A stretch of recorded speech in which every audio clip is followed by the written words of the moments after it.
The Department of Corrections says a class at Manson Youth Institution in Cheshire turned physical yesterday.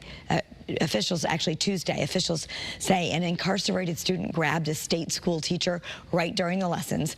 That teacher quickly gained control and removed the student. No one was hurt.